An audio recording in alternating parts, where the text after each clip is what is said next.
César, bueno, vos, ex soldado combatiente en Malvinas y seguís siendo director del Observatorio Malvinas de la Universidad Nacional de Lanús, ¿verdad? Así es. Bueno. Por ahora no me echaron. Bueno, que no es poco en este contexto, ¿no? No se sabe, ¿viste? Cómo tan yo ahí estoy ad honorem, no es una cuestión de laboral. Ajá. Pero bueno, el tema pasa por bueno, toda esta situación respecto de la causa de Malvinas, donde hay posiciones que, ¿viste?, van migrando de un lado al otro. Por ejemplo, para bien, esta declaración de la vicepresidenta, ¿no? Ajá. Bueno, empecemos por lo más reciente. Y vamos desmenuzando hacia atrás.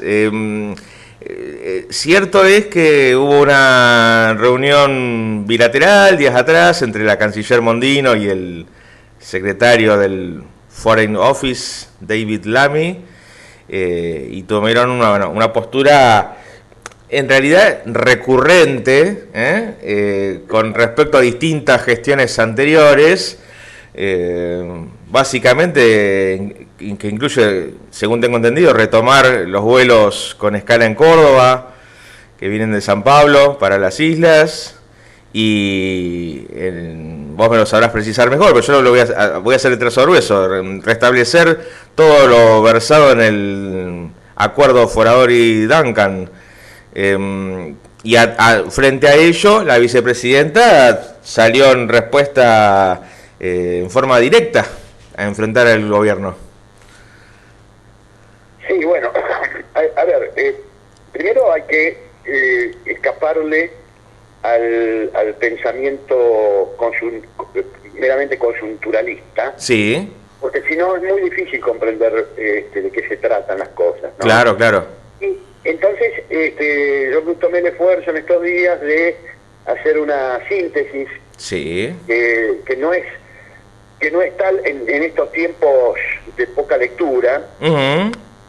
Pero bueno, para poder comprender de dónde viene este nuevo acuerdo argentino-británico, que no es otra cosa que la revisión, yo vectorizo, digo, la quinta vez, que un gobierno reincide en esta teoría de la seducción de los Kelpers, de la cual se trata, ¿no? Sí. Todo tiene, ¿cuándo comienza esto? Básicamente comienza en el año 1968, con el Memorándum de Entendimiento Argentino-Británico, uh-huh, donde a raíz de la resolución de Naciones Unidas de 1960 del proceso de descolonización, la 1514 Romano 15, y la resolución 2065 Romano 20 de 1965, donde la cuestión Malvinas se incorpora justamente como un tema de proceso de descolonización y de integración territorial, los británicos en 1968, gobernados por los laboristas, manifiestan explícitamente en ese documento, en ese memorándum de entendimiento, la voluntad de traspaso de soberanía desde el ejercicio colonial a el proceso de descolonización hacia la Argentina. Correcto. Bueno, ahí se firma el memorándum de entendimiento y dicen explícitamente que van a entregar la soberanía, el pleno ejercicio de la soberanía a la República Argentina, pero argumentan que eso no lo pueden hacer sin la anuencia de los isleños. Por lo tanto, le sugieren al gobierno del dictador Onganía realizar una serie de acciones tendientes a ganarse el favor de los isleños. Claro. Sí. A raíz de esto, bueno, empiezan una serie de medidas que culminan en el año 1971 con otro dictador, el general Alejandro Lanusse, Sí. Que firma una declaración conjunta de cooperación en tema de comunicaciones y demás. Y Argentina, a partir de ese momento, 71, 72, 73, realiza una serie de grandes esfuerzos por ganarse el favor de los isleños. Le ponemos gas a través de gas del Estado, YPF, sí, instalan las islas, le hacemos el aeropuerto de Puerto Argentino para nosotros, para los Stanley, que hay un acto de inauguración, el 2 de mayo de 1972 se inaugura el aeropuerto de Puerto Argentino, con las dos banderas, la bandera argentina y británica, construida por la Fuerza Aérea. La Fuerza Aérea le pone las líneas, o sea, el Estado argentino le pone a través del ADE, líneas aéreas del Estado, le pone el puente aéreo, le mandamos maestras, le ofrecemos la reingeniería genética del ganado, ovino y bovino. Ahí interviene Ronald Kenneth Crosby, un ciudadano argentino de ascendencia británica que yo conocí, que escribió un par de libritos. En fin, hay toda una serie de acciones muy intensas y muy costosas por parte de la Argentina para cumplir con ese objetivo de ganarse el favor de los demás. Hasta ahí se entendía, porque César, había habido un escrito explícito, memorándum de entendimiento, donde los ingleses dijeron: le transferimos la soberanía, pero ustedes gánense el favor de los ingleses. Hasta ahí la entendí. Te hago un paréntesis, sí. un paréntesis breve. Con todo esto que estás señalando y enumerando, es como que los conectamos con el mundo, a los que en aquel momento estaban completamente aislados, le modernizamos todas las islas. Exactamente, exactamente. Entonces, quiero explicar la idea porque hasta ahí, ¿viste? Los eventos hay que explicarlos en su contexto histórico, si no, no se entiende. Hasta ahí era razonable que la Argentina hiciera esta política de seducción de los isleños. ¿Por qué? Porque había una promesa explícita. Ahora bien, 3 años después, el gobierno argentino dice: bueno, muchachos, ya le hicimos todo lo que ustedes pidieron, más de lo que ustedes pidieron. Ahora, vamos a hablar de la soberanía. Y los ingleses se hacen los onzos con esa capacidad y tiran el tema para adelante. Pero no solo se hacen los onzos. Mientras la Argentina está invirtiendo un montón de recursos para ganarse el favor isleño, dúplicemente mandan a su vez, en el mismo momento, del 70 al 74, la expedición llamada Griffith de la Universidad de Birmingham para evaluar, hacer una evaluación geofísica, geomorfológica y saber cuánto petróleo hay alrededor de las Islas Malvinas. Son 4 expediciones, no una, 4 expediciones. Y el informe se conoce como informe Griffith, que fue el jefe, el geólogo que condujo esa investigación. Y los tipos dijeron: no, acá hay un montón de petróleo, pongamos en reserva esta acción que estamos llevando adelante. O sea, como siempre, astutos, nosotros que banquemos los costos de su ocupación colonial, mientras ellos hacen la evaluación geofísica. Y esto se agrava. Hay cuando asume el general Perón, le dicen: bueno, vamos a cambian un poco la tesis y dicen: bueno, vamos a hacer un condominio por X cantidad de tiempo, vamos a hacer un gobierno de 2 banderas, argentino-británicas, vamos a ir alternando, una vez va a haber un gobernador argentino, otra vez un gobernador inglés, vamos a hacer un acuerdo económico para la explotación de los recursos. Pero le dice: sí, adelante. Y instruye a el canciller Piñez, a su canciller, para que siga adelante con esa negociación, ¿no?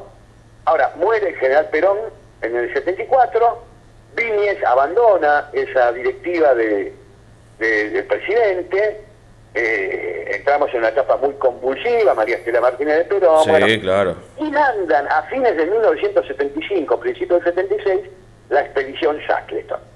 ¿Qué es la expedición Shackleton? Es una evaluación definitiva de los recursos hidrocarburíferos en las islas, alrededor de las islas, y Shackleton produce un informe. Obviamente María Estela Martínez Perón actúa muy dignamente, nosotros lo tenemos documentado todo eso en un material de investigación que hicimos con el Observatorio Malvinas de la UNLA a través de Juan Natalicio y demás, y comprobamos que ahí el informe Shackleton significa la decisión británica definitiva de cerrar toda negociación seria, de pasar a otro plano. Shackleton dice: bueno, vamos adelante con acá hay un enorme potencial, y sugiere, recomienda, que, bueno, pero para poder explotar estos hidrocarburos, que son un emprendimiento de fuertes inversiones y de largo plazo, las empresas que intervengan van a necesitar seguridad política, seguridad jurídica, porque nadie pone millones de dólares en un negocio si no tiene la garantía de que por un plazo de 20, 30, 40 años va a poder explotar esa. Seguramente, entonces, sí, sí. Hay que arreglar con Argentina, dice Shackleton. Bueno, la diplomacia británica dice, gracias doctor, Lord, gracias por su informe, pero toman otra decisión a la luz de los hechos que se producen posteriormente. ¿Y cuál es esta decisión? Provocar una guerra junto con Estados Unidos y poner la culpa, poner la carga como país agresor a la Argentina y cerrar definitivamente, a partir del resultado de esa guerra, que fue la del 82, así es, toda negociación, que es la actitud que vienen sosteniendo. Es decir, es en ese momento donde se caen.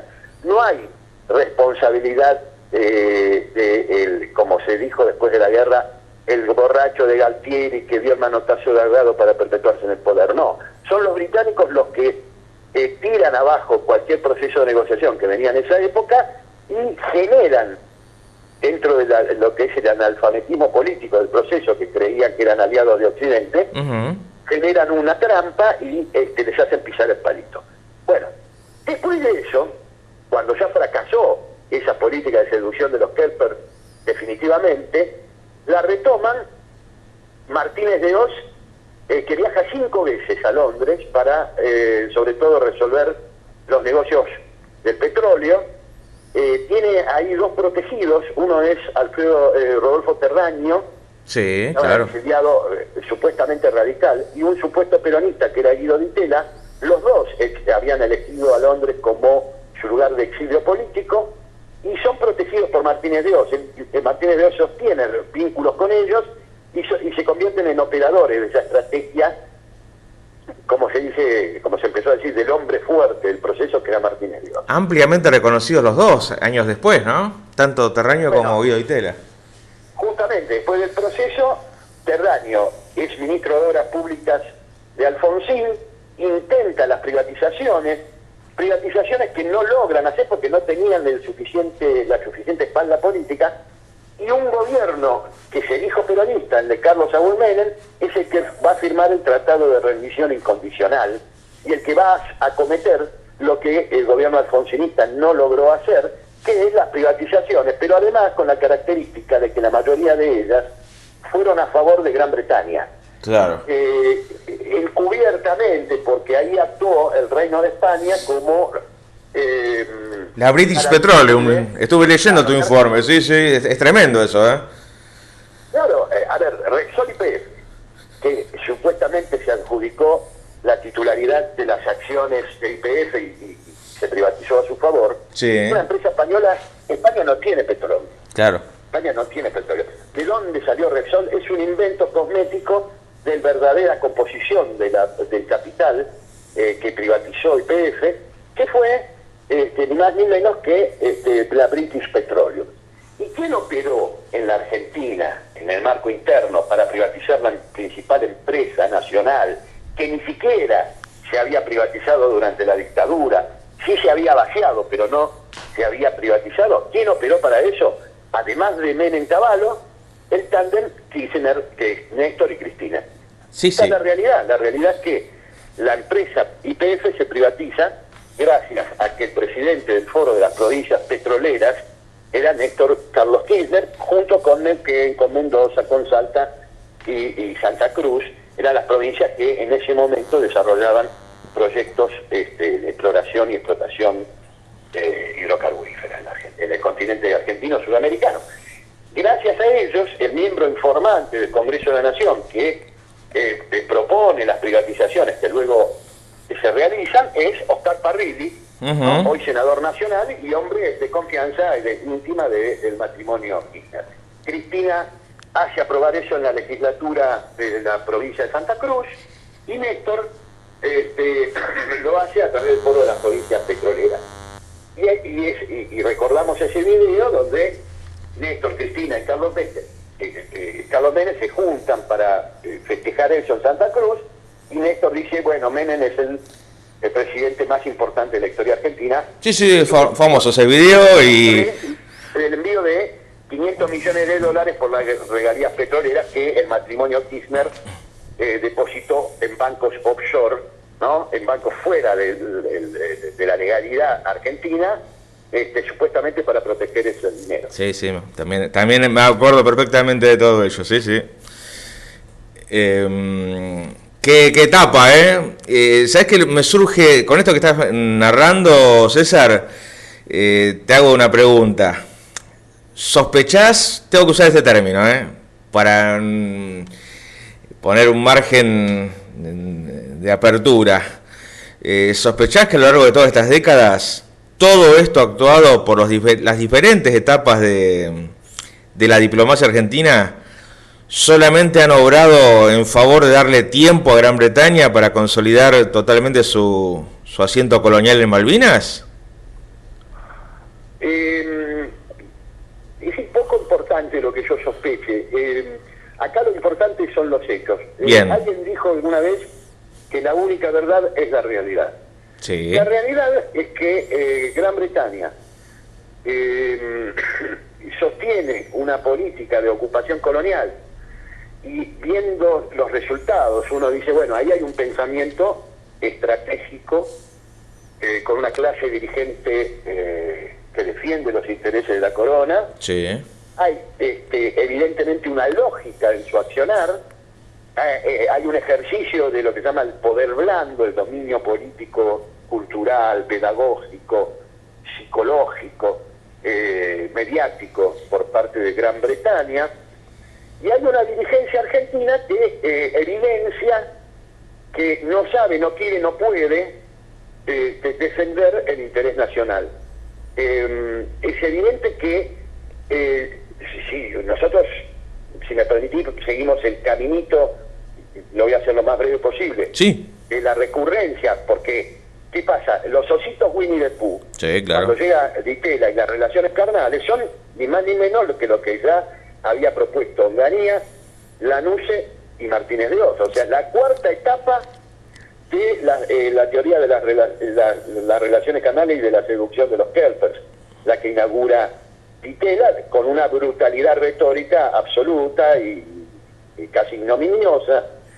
Pero ahí se producen los acuerdos de Madrid 1 y 2, así es. Se produce la ley que restituye a Gran Bretaña como potencia más favorecida, de la misma manera que lo había hecho Bernardino González de Rivadavia en 1824. Es decir, Gran Bretaña vuelve a tener el estatus de nación más favorecida, y eso es lo que le da el marco para que las privatizaciones, para que la privatización del subsuelo, de la petrolera argentina, de la minería y de los más importantes negocios y los más rentables de la República Argentina pasen a manos y a control de las potencias anglosajonas, porque fijémonos que mientras Menem hace la reforma del Código Minero en los 90, su aplicación efectiva va a ocurrir a partir del año 2003 con la llamada década ganada. La mayor parte de las concesiones mineras a favor de empresas canadienses, australianas, sudafricanas y británicas, o inglesas estrictamente, se dan en la llamada década ganada del kirchnerismo. Es decir, ahí hay una perfecta continuidad y profundización de la entrega del patrimonio. Luego vendrá el kirchnerismo. El kirchnerismo tiene una retórica malvinera, nacionalista y demás, pero esa retórica está completamente divorciada de los hechos efectivos que estoy describiendo, sí, claro, en cuanto a las concesiones al capital británico. No se tocan, porque no ha ocurrido desde Martínez de Oz para acá que se toquen las cuestiones fundamentales de la entrega y del sometimiento argentino, como la ley de entidades financieras y demás, y del comercio exterior, y por lo tanto la Argentina, más allá de la retórica malvinera y Nacampop que tuvo ese gobierno, los hechos efectivos fue de entrega. Y luego vendrá Macri, reeditando nuevamente la teoría de la seducción de los Kelpers, de las buenas relaciones diplomáticas, de las relaciones carnales, con el pacto Forador y Duncan, El gobierno de Alberto Fernández tardíamente deroga, pero no en los acuerdos de Madrid 1 y 2, que son la sustancia del sometimiento de la Argentina como proveedora de materias primas baratas a los intereses anglosajones. Y ahora llegamos nuevamente a un gobierno que explicita su cipallismo, pero no es una novedad. Por eso es importante dar esta pequeña historia, porque esta es la sexta vez que se vuelve a incidir en una teoría que ha demostrado que solo ha beneficiado al interés británico, a los recurrentes avances británicos, sin que la Argentina haya desarrollado una verdadera política de Estado para cumplir el mandato constitucional del año 94, en nuestra disposición transitoria primera, o la voluntad mayoritaria del pueblo argentino, que siente que la causa de Malvinas es una causa profundamente arraigada en su proceso de independencia, de soberanía, de autoafirmación identitaria. Y en eso estamos, por eso es importante, porque después salen a cacarear un montón de sectores, no, porque la patria está en peligro. Sí, claro, pero cuando estuvieron en el gobierno, ¿ustedes qué hicieron, muchachos? Efectivamente, nosotros en el año 2010, en la Universidad Nacional de Lanús, convocamos al primer congreso latinoamericano Malvinas Causa de la Patria Grande, y allí compensadores, diplomáticos, dirigentes sindicales de toda la región, produjimos un documento que tiene absoluta y plena vigencia hoy y que dice dos cosas, nada más, sencillito. Sí. La primera es, en la situación que está la Argentina, de indefensión, que no tiene capacidad disuasiva, que no puede ir a plantársele al Reino Unido por la vía de la fuerza, ¿no? Que no es el deseo de la mayoría de los argentinos, a pesar de esta situación internacional gravísima, de guerras y demás, no es nuestro deseo, no queríamos la guerra.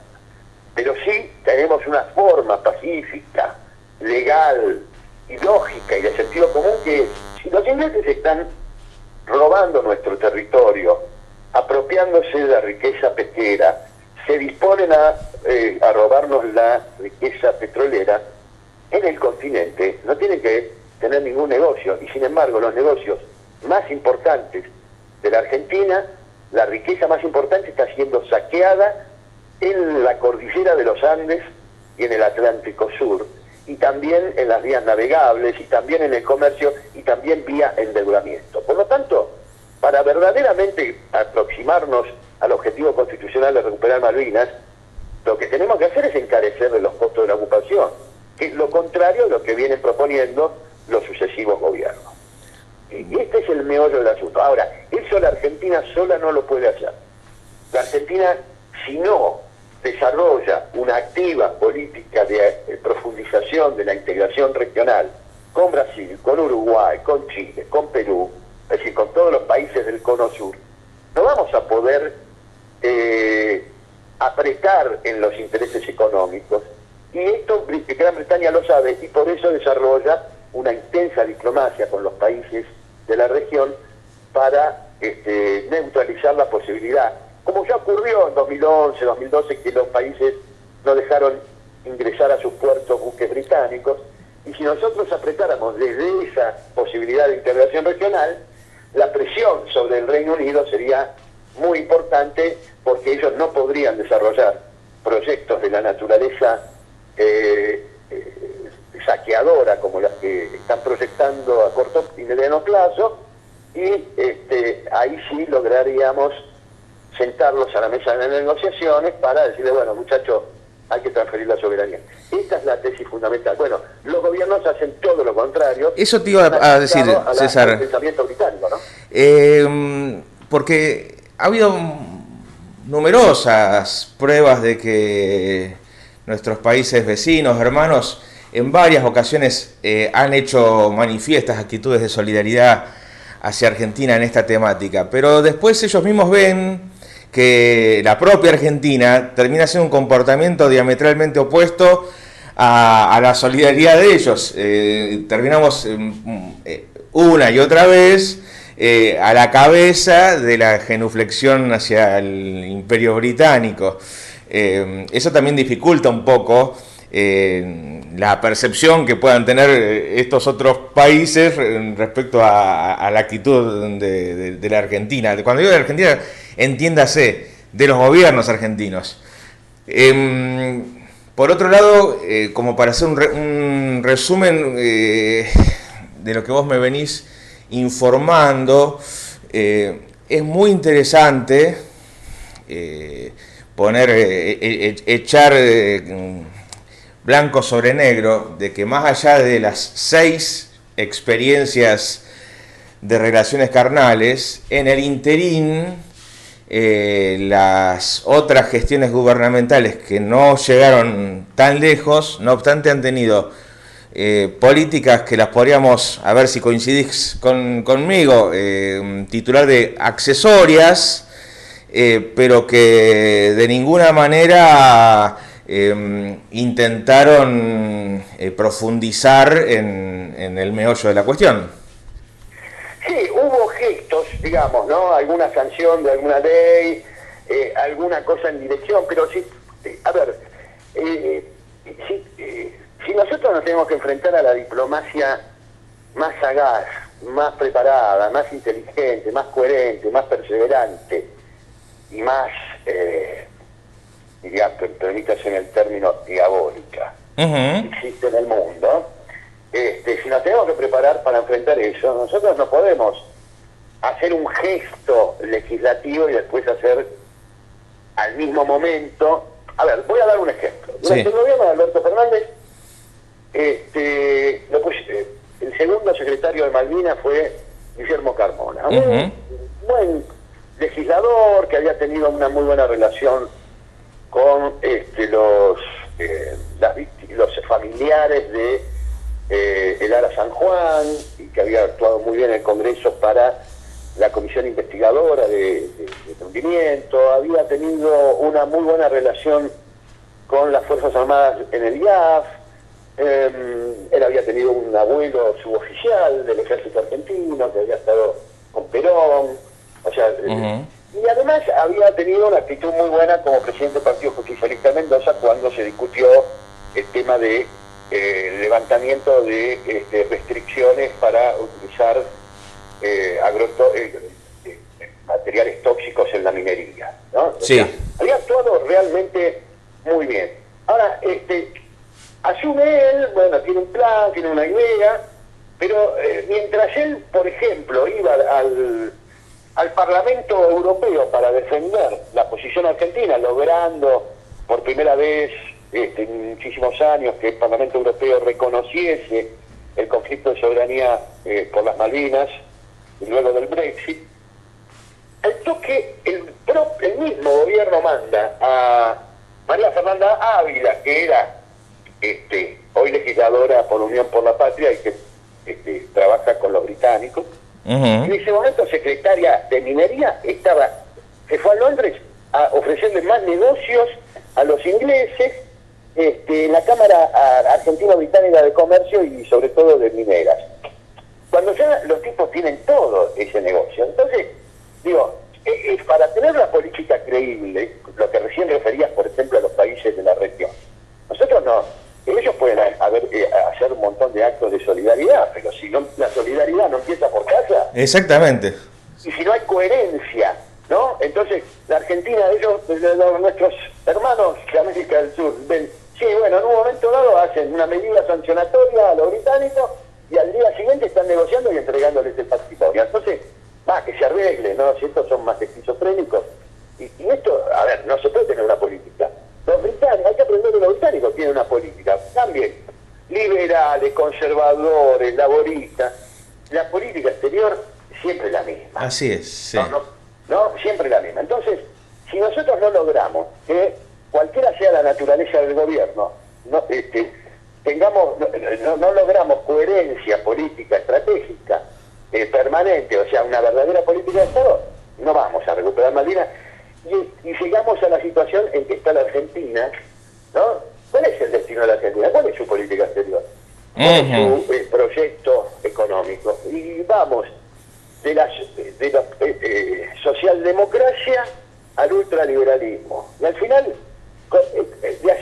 De esa manera, ninguna nación puede tener un destino. Y esto es lo que estamos atravesando. Y con Malvinas se ve con más claridad, porque ahí tenemos una parte visible del territorio, un tercio del territorio argentino, que está en manos extranjeras, dominada por una potencia extranjera, con bases militares extranjeras.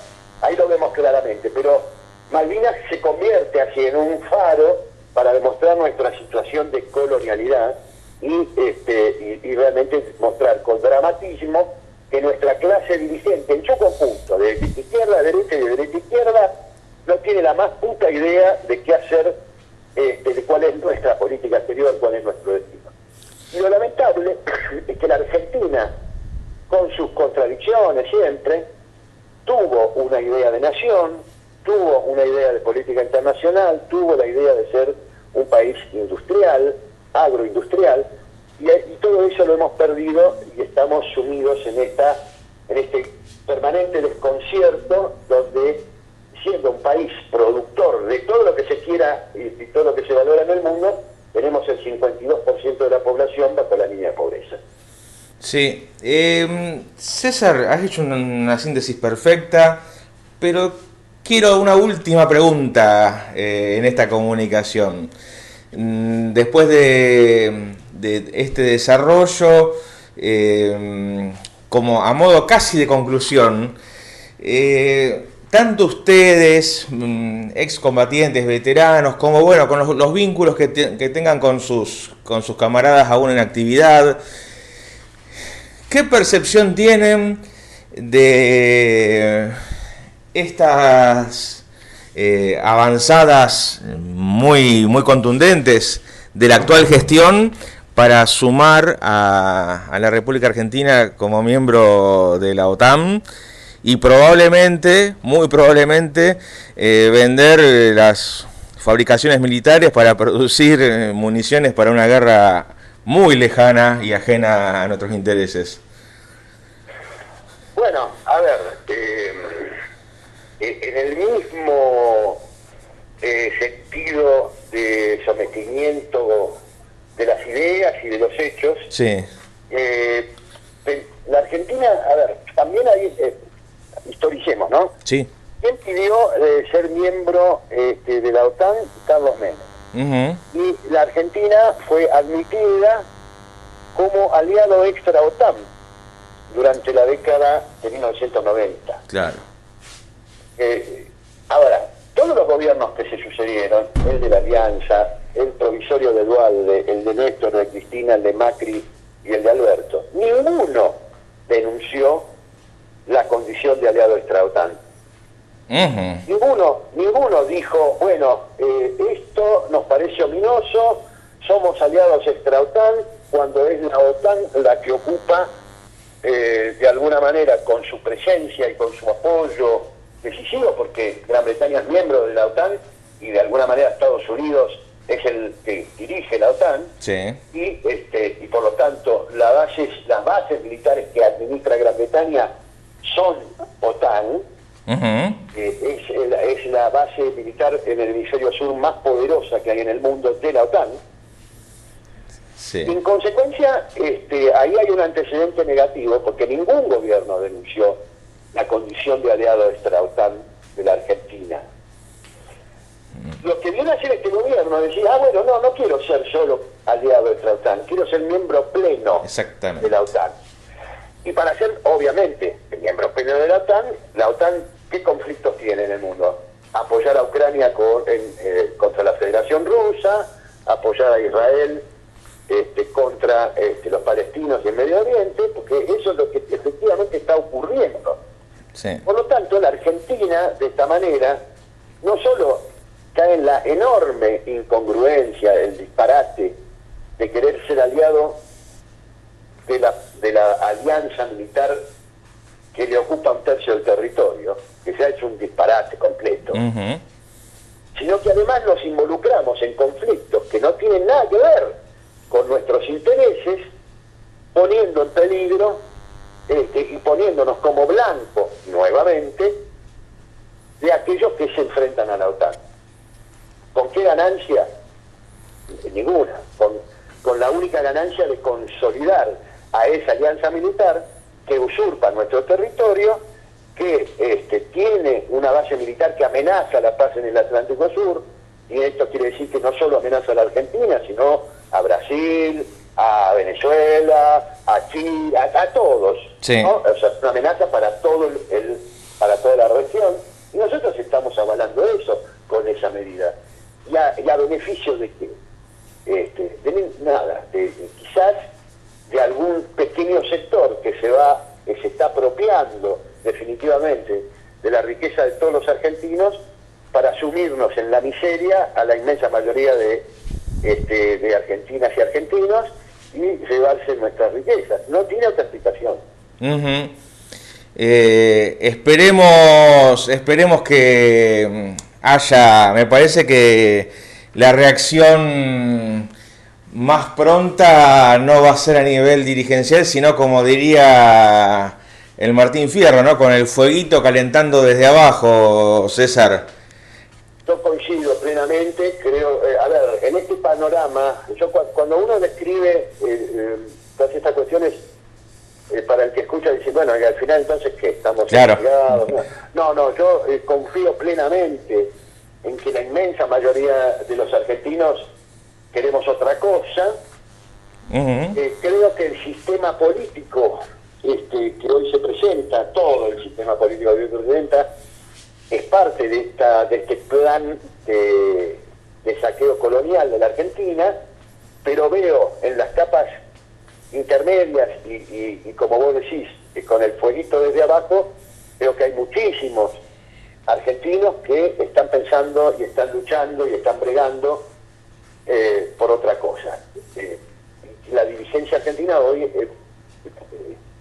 algunos son activos, digamos, colaboracionistas de este sistema, y los otros son cómplices por acción o omisión y son tapones para que no surja desde abajo otro tipo de proyectos. Entonces, en ese sentido, creo que siempre hay esperanzas, que nuestro pueblo no, como dijo el general San Martín, no es solo una empanada que se come con solo abrir la boca, como dice el Martín Fierro, que el tiempo solo es tardanza de lo que está por venir. Y lo que va a venir, indudablemente, será una acción decidida del pueblo argentino por su soberanía y su integración.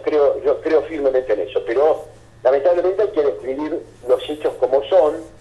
No se puede permanecer callado frente a esta ignominia, y hay que describir las cosas como son, ¿no? Los que se quieren. Yo no me ilusiono más con falsos ídolos y demás. Han demostrado todo el sistema político, las élites argentinas, que solo cuidan sus intereses. Ese fue el único acerto, creo, que tuvo el actual presidente de la Nación cuando lo describió como una casta. Que efectivamente él mismo se ha puesto como abanderado de lo peor de esa casta, ¿no? Sí, pero claro. La descripción es correcta. La clase dirigente argentina es una casta que solo defiende sus propios intereses, salvo honrosísimas excepciones. Pero, bueno, lo único que podemos tener esperanza es en el pueblo, que es lo mejor que tenemos. César, te agradezco muchísimo por esta conversación, por estas descripciones, y bueno, bien, ya sabes que con cada cimbronazo nuevo que suceden sobre estas temáticas, sos nuestra fuente de referencia y de consulta, así que seguiremos hablando. Bueno, muchas gracias, felicitaciones por el laburo y te mando un fuerte abrazo. Gracias, César, un abrazo para vos también.